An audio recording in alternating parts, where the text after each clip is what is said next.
Railway station एक अलग ही दुनिया थी, कभी सोती नहीं थी। ट्रेन के पहियों की चीख उसकी धड़कन थी। अनाउंसमेंट गूंजते थे, लोग भागते थे, चेहरे चिंता से तने हुए या आशा से चमके हुए थे। इस भीड़ में शंकर लगभग इनविजिबल था। एक आदमी जो प्लेटफॉर्म को अपना घर कहता था, वह चुपचाप भीख मांगता था, हाथ फैलाए धीमी आवाज में, बाबा कुछ दे दो, भगवान तुम्हारा भला करेगा। कुछ ने बिना देखे सिक्के गिरा दिए, दूसरों ने उसे भगा दिया। शंकर ने इसे अपना नसीब मान लिया, यह मानते हुए कि उसे केवल लेना था, कभी देना नहीं।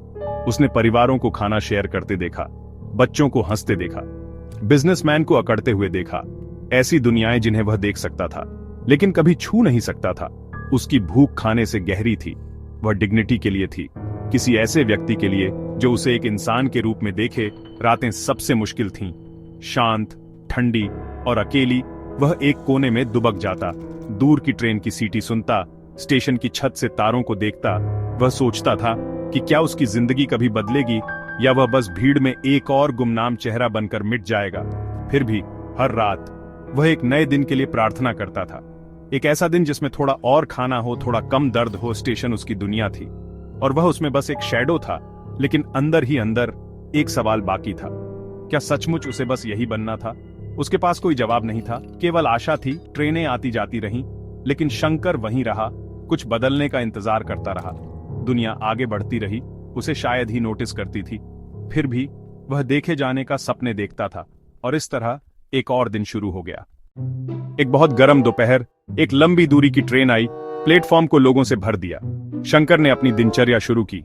कटोरा फैलाए एक वेल ड्रेस्ड आदमी के पास गया। साहब, एक भूखे आदमी के लिए कुछ दे दो।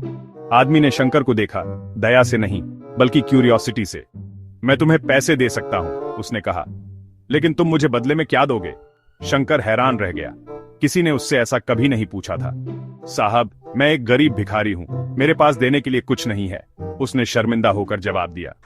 बिजनेसमैन ने सिर हिलाया, हर किसी के पास कुछ न कुछ देने के लिए होता है। जब तक तुम देना नहीं सीखते, तुम्हें सच में लेने का अधिकार नहीं है। ट्रेन की सीटी बजी, आदमी ट्रेन में चढ़ गया, शंकर को एक चैलेंज देकर। वे शब्द शंकर के दिमाग में गूंजते रहे, उसे बेचैन करते रहे। पहली बार उसने केवल लेने वाले के रूप में अपनी भूमिका पर सवाल उठाया।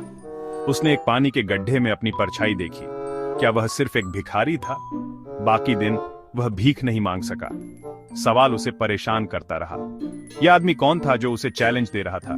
फिर भी आशा की एक चिंगारी जगी। उसने सोचा, वह दुनिया को क्या दे सकता है? स्टेशन अब अलग लग रहा था, मानो उसके जवाब का इंतजार कर रहा हो। शंकर प्लेटफॉर्म पर खड़ा, विचारों में खोया हुआ था। उस आदमी के शब्दों ने उसके अंदर कुछ बदल दिया था और पहली बार उसने एक अलग जिंदगी की कल्पना करने की हिम्मत की। बिजनेसमैन के शब्द शंकर के हमेशा के साथी बन गए। उसके पास पैसे नहीं थे, घर नहीं था, स्किल्स नहीं थे, वह क्या ऑफर कर सकता था? एक सुबह उसने स्टेशन के बाहर वाइल्ड फ्लावर का एक पैच देखा। वे चुपचाप खिलते थे, आसपास के उदास माहौल को खूबसूरती देते थे। एक आइडिया आया, क्या ये फूल उसका जवाब हो सकते हैं? घबराया हुआ लेकिन दृढ़, उसने कुछ फूल तोड़े और प्लेटफॉर्म पर लौट आया। आज वह सिर्फ लेगा नहीं, वह देने की कोशिश करेगा। उसने तय किया कि जो कोई उसे सिक्का देगा, उसे वह एक फूल देगा। यह एक छोटा सा एक्सचेंज था, लेकिन शंकर के लिए यह बहुत बड़ा था। वह हंसे जाने से डरा हुआ था, लेकिन आशा उसके डर से ज्यादा थी। हाथ में फूल लिए वह भीड़ के पास गया। वह अब सिर्फ एक भिखारी नहीं था, वह एक आदमी था जिसके पास कुछ ऑफर करने के लिए था। देने का काम चाहे कितना भी छोटा हो, उसे एक मकसद देता था और इस तरह उसने बदलाव की दिशा में अपना पहला कदम उठाया।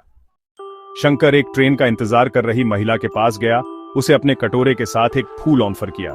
अम्मा, अगर आप कुछ देंगी तो मेरे पास आपके लिए एक छोटा सा गिफ्ट है, उसने कांपती आवाज में कहा। महिला मुस्कुराई, एक सिक्का गिराया और फूल ले लिया। वह मुस्कान सिक्के से ज्यादा कीमती थी, वह वैलिडेशन थी।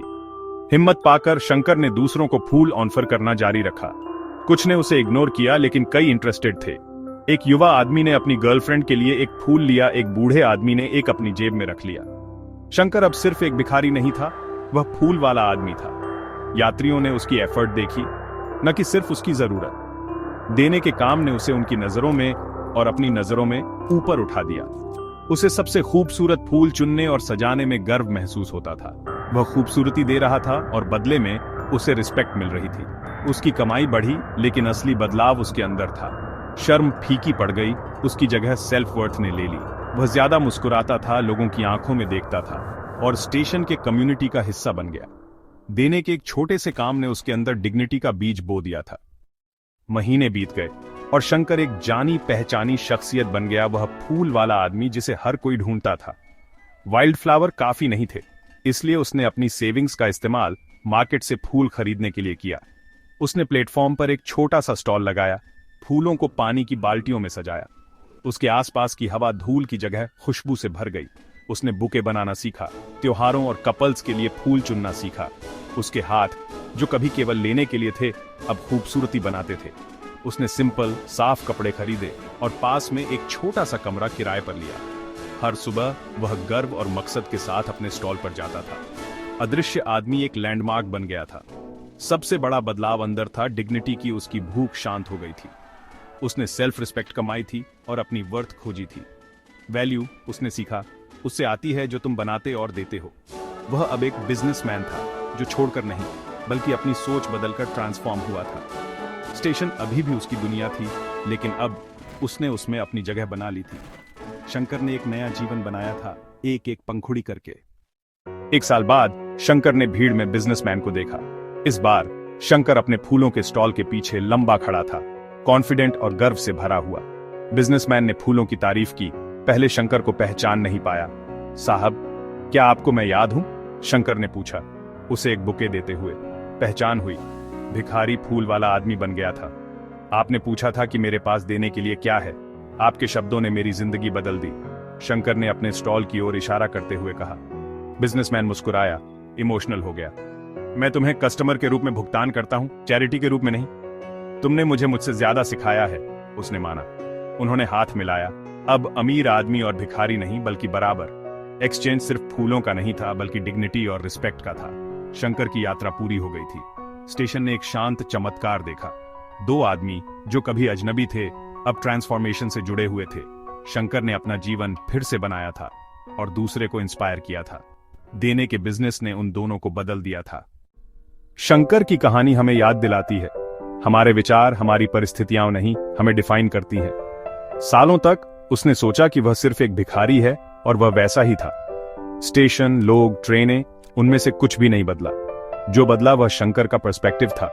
जब उसने पूछा, मैं क्या दे सकता हूं, उसकी दुनिया बदल गई। हम सभी के अंदर एक बगीचा होता है, कभी कभी डाउट और डर से भरा हुआ। शंकर की तरह हम अपने वाइल्ड फ्लावर, अपनी यूनिक गिफ्ट्स पा सकते हैं। ये एक दयालु शब्द हो सकता है, एक स्किल या दया का एक छोटा सा काम। पहला कदम यह विश्वास करना है कि हमारे पास कुछ ऑफर करने के लिए है। सक्सेस अक्सर एक छोटे साहसी विचार से शुरू होती है। शंकर ने चमत्कार का इंतजार नहीं किया, उसने जो उसके पास था उसी से शुरू किया।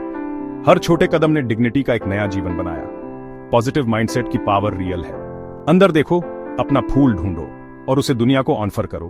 अपनी सोच बदलो और तुम अपनी जिंदगी बदल दोगे।